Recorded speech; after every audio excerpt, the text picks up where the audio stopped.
Sino kayang kausap ni Papa? Sigurado akong magugustuhan mo siya. Hindi ako interesado.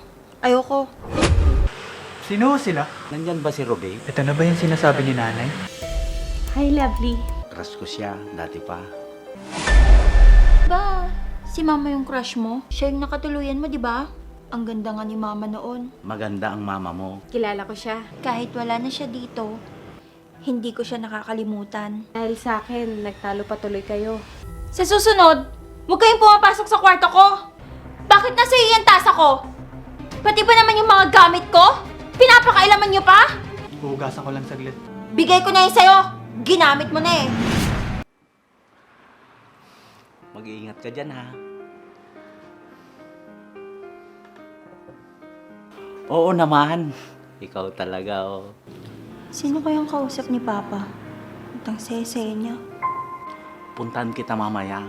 Hintayin mo ako. O siya, sige na. Basta, akong bahala sa'yo.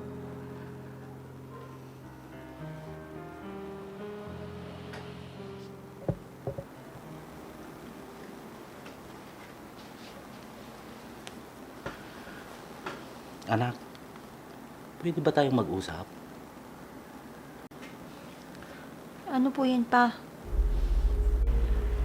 Di ba matagal nang wala ang mama mo? Opo pa. Bakit po? May kaibigan kasi ako na gusto kong ipakilala sa'yo, anak. Kaibigan? Oo, anak. May nakilala kasi ako. Mabait siya. Sigurado akong magugustuhan mo siya. Hindi ako interesado. Ayoko. Anak, naiintindihan naman kita. Pero hayaan mo naman sana na magkaroon ako ng bagong kaibigan.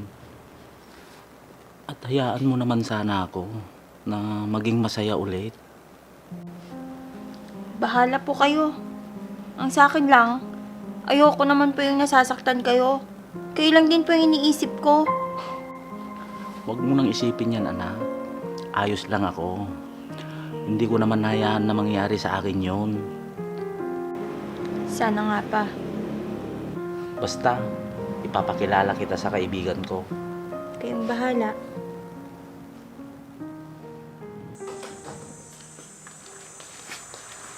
Oh, Nay. Mabihis ka, adak. Ibang-iba yung aura mo ngayon, ah. Hindi naman anak. Pansin ko, Nay, parang may nag-iba sa inyo. Mukhang may inspirasyon kayo, ah. Anak, magagalit ka ba pag may nanligaw sa akin? Bakit, Nay? Meron po ba? Hindi ko ho kayo pipigilan, Nay, kung ano hong gusto nyo. Dahil kung ano man po yung kaligayahan ninyo, hindi ko ho kayang ibigay yun. Hindi naman ako makasarili, Nay. Ang gusto ko, maging masaya kayo. Salamat anak.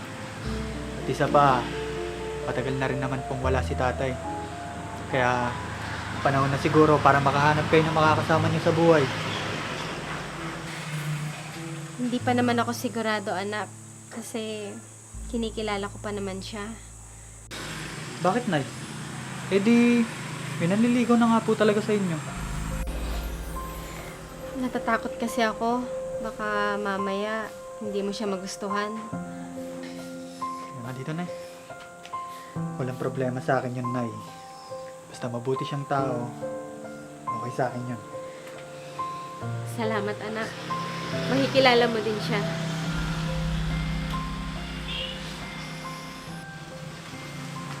Tao po! Tao po! Sino sila? Nandyan ba si Robe? Ito na ba yung sinasabi ni nanay? May binili lang po saglit. Bakit niyo po hinahanap yung nanay ko? Ikaw ba yung anak niya? Ikaw si Brian. Tama. Opo, ako nga po. Madalas kasi na ikwento ka sa akin ng nanay mo. Talaga po. Oo. Ako nga pala si Berto, kaibigan ng nanay mo. Masaya ako kung makilala kayo. Ako din, Brian. Roberto, nandito ka pala? Bakit hindi ka man lang nagsabi na pupunta ka pala dito? Napadaan lang ako kasi may pinuntahan ako na malapit dito. Nagkakilala na ba kayo ng anak ko, si Brian? Oo po, Nay. Nagkakilala na po kami bago po kayo dumating. Tito Berto na lang ang itawag po sa akin. Sige po, Tito. Dito ka muna. Maghahanda lang ako ng makakain natin. Sige po, Nay. Ako muna pong bahala kay Tito Berto. Sige. Salamat, Brian. Tara po, dito po muna tayo dito. Pasok po kayo.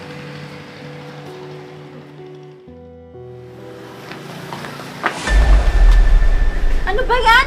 Hindi ka kasi tumitingin sa dinadaanan mo! Miss, pasensya ka na. Hindi ko sinasadya. Pasensya. Pamili nga! Sungit naman.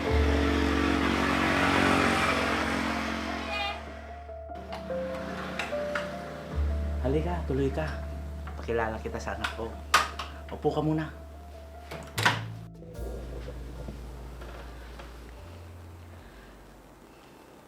Kinakabahan ako. Baka hindi ako magustuhan ng anak mo. Huwag kang kabahan. Mabait si Lovely. Para rin yung anak kong si Brian. Sigurado ka ha? Iba kasi yung pakiramdam ko. Huwag kang mag-alala. Akong bahala sa'yo. Kayong dalawa lang ba ng anak mo yung nakatira dito? Oo. Kami lang ng anak ko ang nakatira dito. Talagang naniniguro pa talaga tong babaeng to. Nasaan yung anak mo? Oh, nandyan na pala yung anak ko. Lovely. Lovely. Halika rito. May papakilala ako sa'yo. Lovely. Ito pala yung papakilala ko. Si Tita Ruby mo. Ruby, ito pala yung anak kong si Lovely. Hi, Lovely. Kumusta ka? Pasensya ka na. Mahihain lang talaga tong anak kong si Lovely, Ruby. Ayos lang. Matagal na ba kayo magkakalala ng papa ko? Oo. Magkaklase kami nung high school. Oo, anak. Crush ko siya dati pa. Kaso, hindi naman niya ako pinapansin noon. Diba si mama yung crush mo? At niligawan mo, papa? Kaya nga, siya yung nakatuluyan mo, diba? Ang ganda nga ni mama noon. Bagay na bagay kayo. Oo naman, anak. Maganda ang mama mo. Kamukha mo siya. Oo. Mabait at maganda yung mama mo. At kilala ko siya. Kaya mahal na mahal ko si mama. Kahit wala na siya dito, hindi ko siya nakakalimutan. Anak, hindi naman ibig sabihin nun, porket wala na ang mama mo, makakalimutan na natin siya. Narinig mo yon? Kaya nga, kung nandito lang si mama, papa, mamimiss ko yun. Sige pa, may nakalimutan na ako sa kwarto ko. Teka lang, Lovely. Berto, hayaan mo na yung anak mo. Mukhang nabigla yata siya. Kaya nga, Nagulat siguro siya kasi nagdala ka ng babae dito. huwag kang mag-alala. Masasanay din siya. Sana magkasundo kami na anak mo. Hayaan mo na. Maupo muna tayo.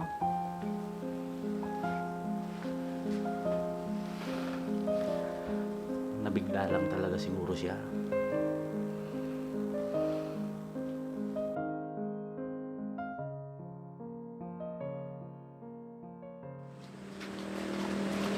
Halika kayo.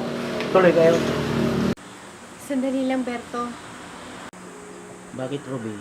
Nagbago na ba ang isip mo?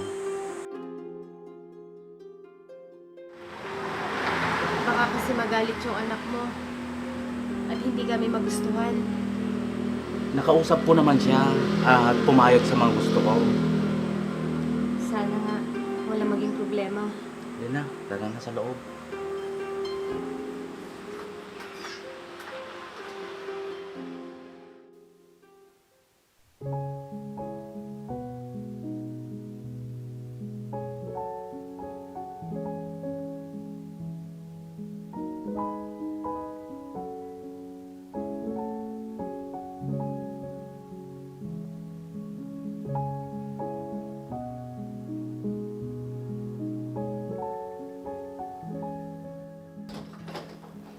Pa!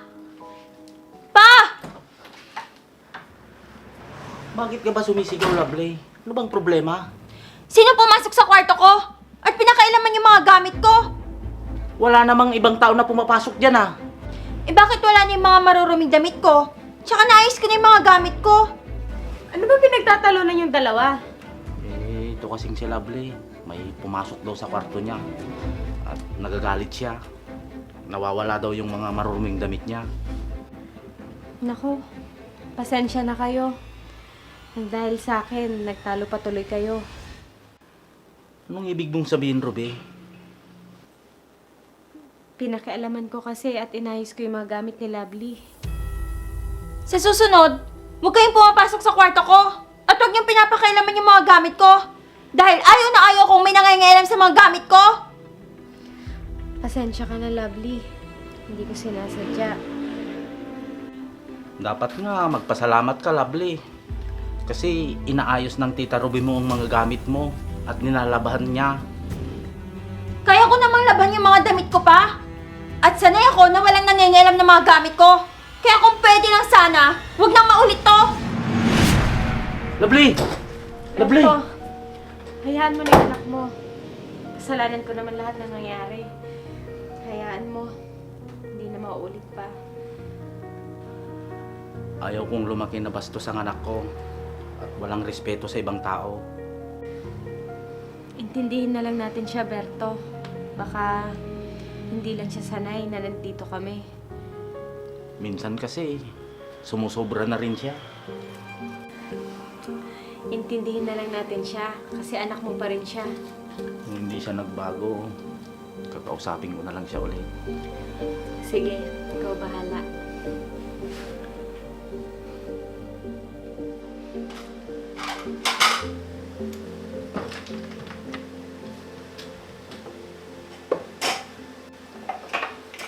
Bakit wala dito yung tasa ng kape ko?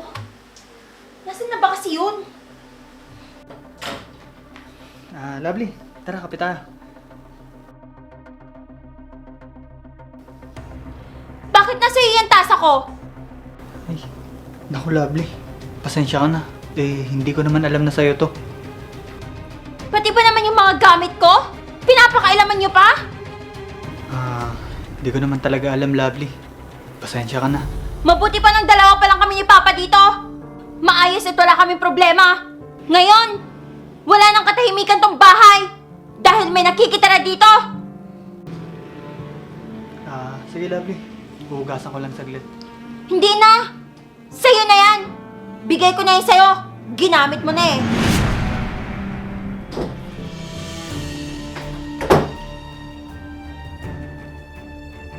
Sayang yung Lakers eh. Kaya nga, Kung nakapaglaro lang si Luka doon, panalo pa sila siguro. ano tuloy ako sa pustahan. Oo nga pala, Brian. Bago ko makalimutan. Teka lang, Brian. Ito pala, kunin mo. Allowance mo. Nako, nakakaya naman po dito, Tito Berto. Para na rin kitang anak. At ituring mo na akong tatay mo na. Sige po. Maraming salamat po ulit dito, Tito Berto. Pati ba naman si Papa? Karoon pa ng obligasyon para buhayin kayo? Kapag may kailangan ka, Brian, magsabi ka lang sa akin, ha? Salamat po ulit dito.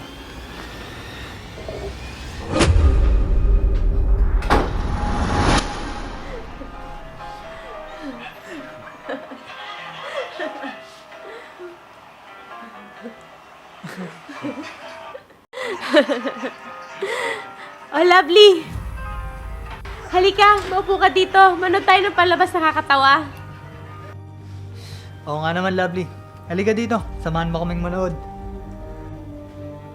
Mamaya na lang. Medyo masama yung pakiramdam ko.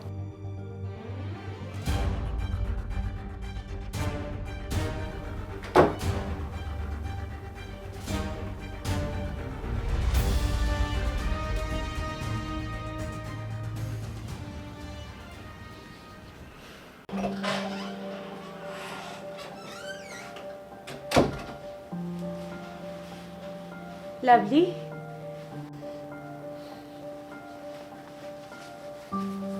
Lovely? Taas ang lagnat mo ah.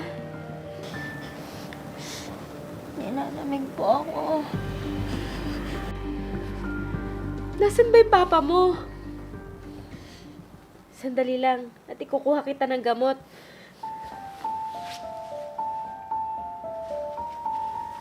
Uminom ka muna ng gamot, Lovely.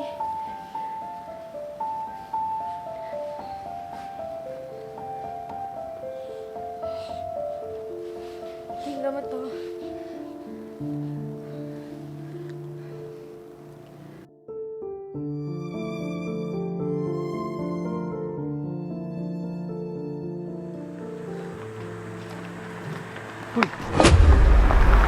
Oh, muntik ka na dun, oh.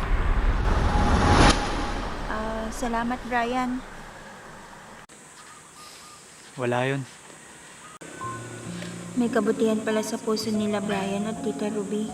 Kahit na pinapakitaan ko ng hindi maganda, mabait pa rin sila sa akin. Tara na, baka mauli pa tayo. Sige.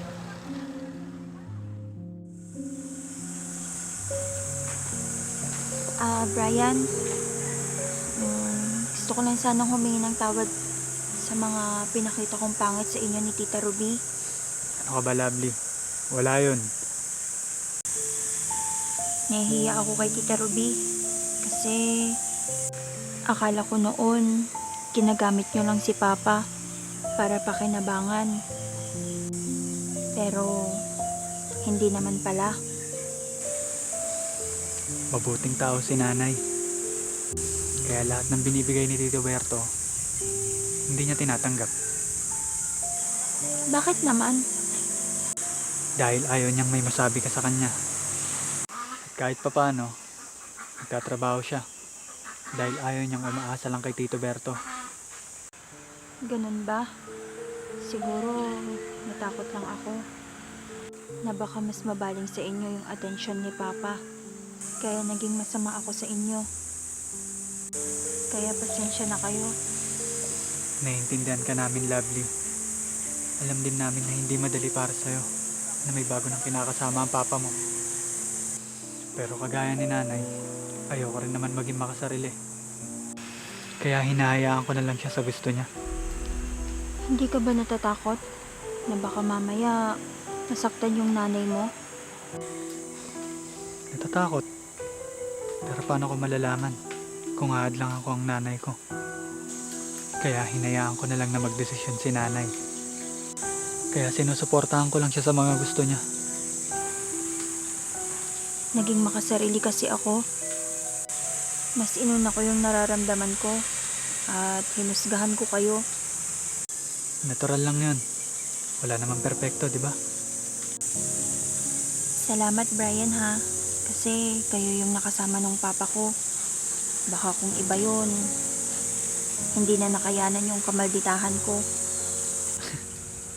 Sinabi mo pa. Tara na nga. Halika na. Uwi na tayo. Sige. Nasa malayo lang siya. Ibeto ko ba yung sinasabi mo ate? Baka nagkakamali ka lang. Totoo yung sinasabi ko. Kitang-kita ng dalawang mata ko. Ano po pa? Kawaan ka ng Diyos, anak. Kawaan kayo ng Diyos. Maupo muna kayo. Mabuti at sabay kayong umuwi ni Brian. Opo, Tito Berto. At simula po ngayon, sabay na po kami papasok at uuwi ni Lovely. Ganun ba? Nay, may gusto daw pong sabihin sa inyo si Lovely. Tita, gusto ko lang ho sanang humingi ng tawad. Kung naging masama man po ako sa inyo at pinakitaan ko kayo ng hindi maganda, Wala na sa akin yun, Lovely. Naiintindihan naman kita. At alam ko kasi yung nararamdaman mo. akala ko po kasi aagawin niyo sa akin yung papa ko. Hindi mangyayari yun. Kasi mahal na mahal ko ang papa mo. Higit pa sa akin. Opo, nakita ko naman po ang pagmamahal niyo kay papa. At itinuring niyo rin po ako na parang isang tunay na anak ninyo. Anak, mahal ka ng tita Ruby mo. Totoo yung pinapakita niya sa'yo. Kaya nga po, kahit nung una ayoko sa kanya, pinatunayan niyo po na mabuti kayong tao at hindi po kayo nagtatanim ng galit sa akin. Alam ko na darating din yung araw na to. Na magkakasundo tayo. Salamat po, tita. Ayos, masaya ako na magkasundo na kayo. Oh, Lovely. Pwede ko na hiramin yung baso mo, ah. Oo ba? Basta, hugasan mo pagkatapos ha. Ayoko. Sa bawat pamilya, may mga umaalis at may dumarating. Mahalaga ang samahan at pagkakaroon ng pagkakaintindihan. Kaya, bigyan natin ng pagkakataon ang mga taong nagbibigay sa atin ng tunay na halaga.